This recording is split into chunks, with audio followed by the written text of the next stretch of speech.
আসসালামু আলাইকুম সবাইকে। আশা করি আপনারা সবাই খুব ভালো আছেন।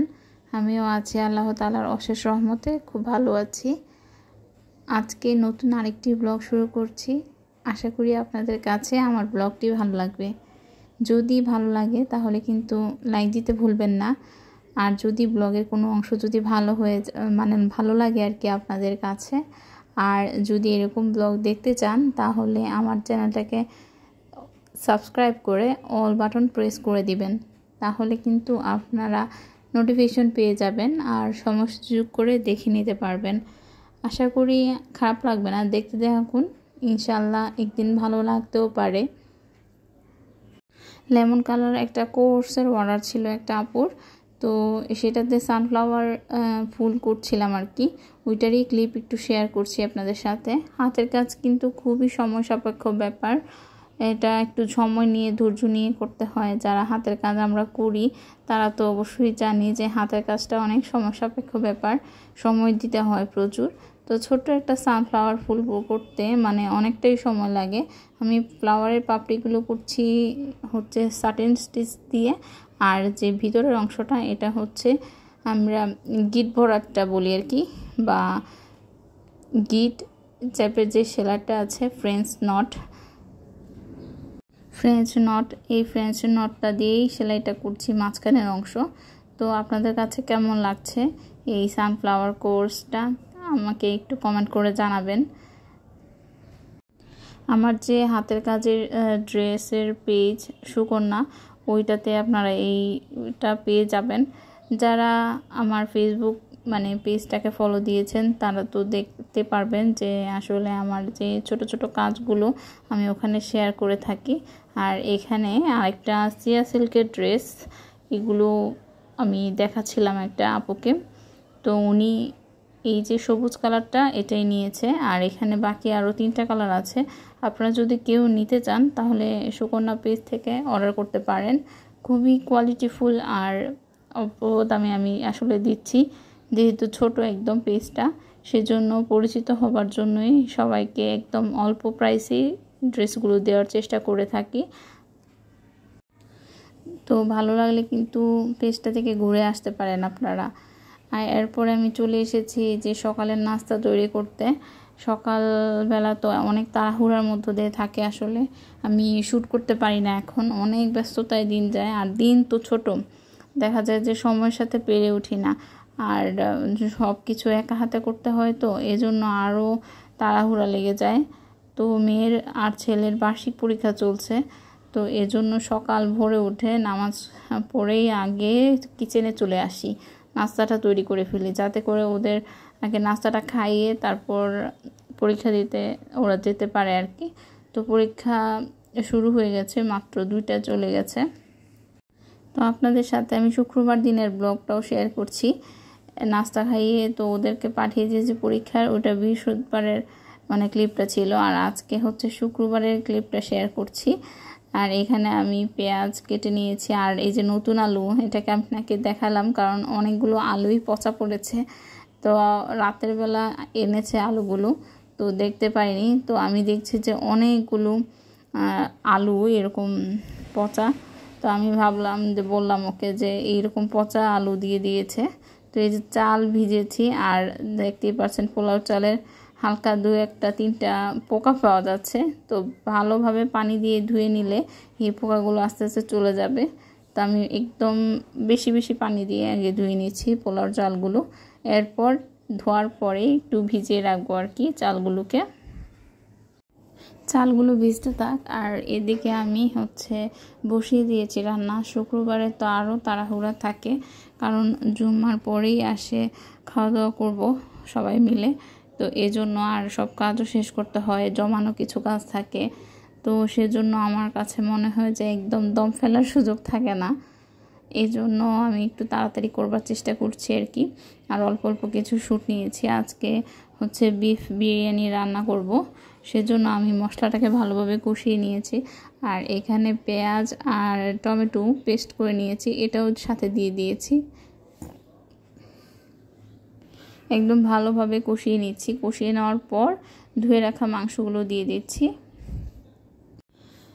আর বিরিয়ানি রান্না মোটামুটি আমার সব আপুরাই খুবই ভালো পারেন, আমার থেকেও বেশি। তা আমি আসলে যেভাবে রান্না করি আর সিম্পলভাবে ওয়েতে আমার রান্নার সুবিধার্থে বা খাওয়ার যে আমাদের টেস্ট বাড ওই অনুযায়ী সব কিছু করে নিই।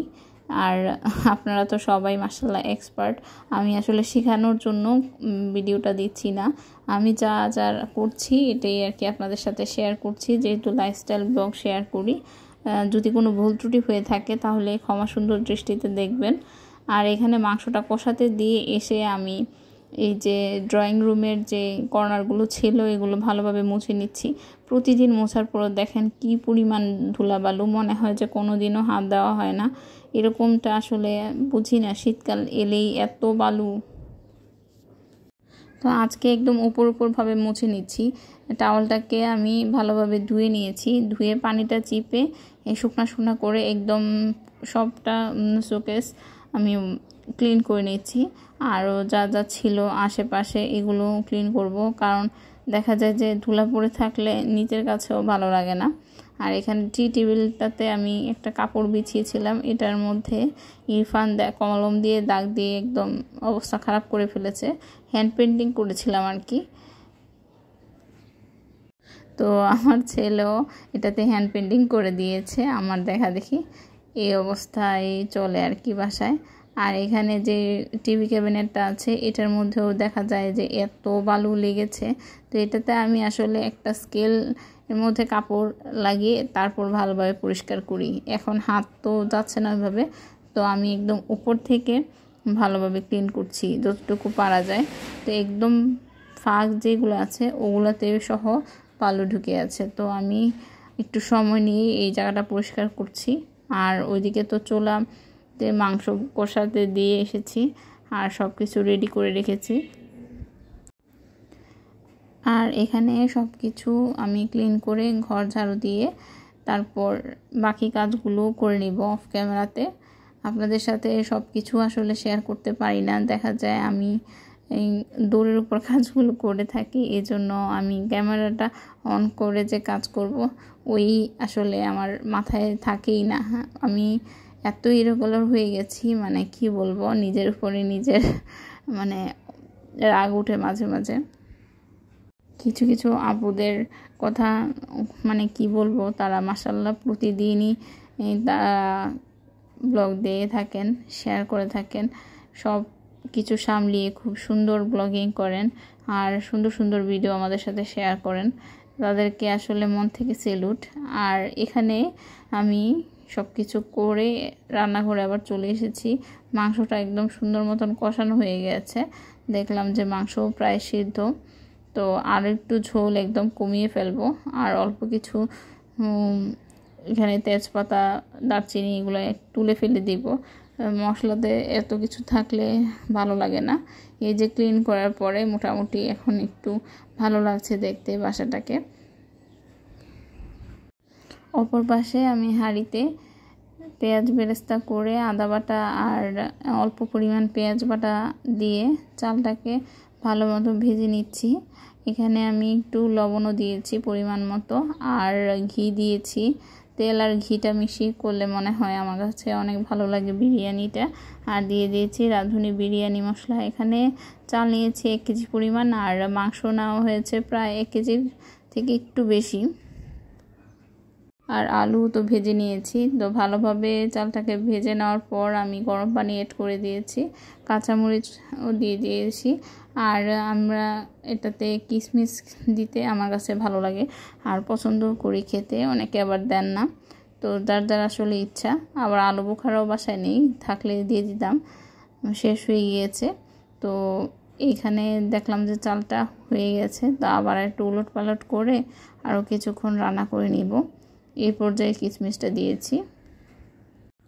বাসায় লেবু বা শসা নেই, তো সেজন্য আমি টমেটো, তারপর কাঁচামরিচ, পেঁয়াজ আর ধনেপাতা সরিষার তেল দিয়ে ভালোভাবে মিশিয়ে আমি সালাদটা তৈরি করে নিচ্ছি। সালাদ খেতে কিন্তু বিরিয়ানির সাথে খুবই ভালো লাগে। এই যে রেডি হয়ে গেছে, আলহামদুলিল্লাহ দারুণ মজার হয়েছিল বিরিয়ানিটা। আর সবাইকে আমি সার্ভ করে দিয়েছি। আর ইরফানের আব্বু জুমা নামাজ পড়ে একটা মজু নিয়ে এসেছে, তো সেটাও এসেছে, সাথে রেখেছি। তো ওরা এসেছে নামাজ পড়ে, আমিও এখানে গোসল নামাজ শেষ করে নিয়েছি। সবাই মিলে এখন দুপুরের খাবারটা খেয়ে নিচ্ছি।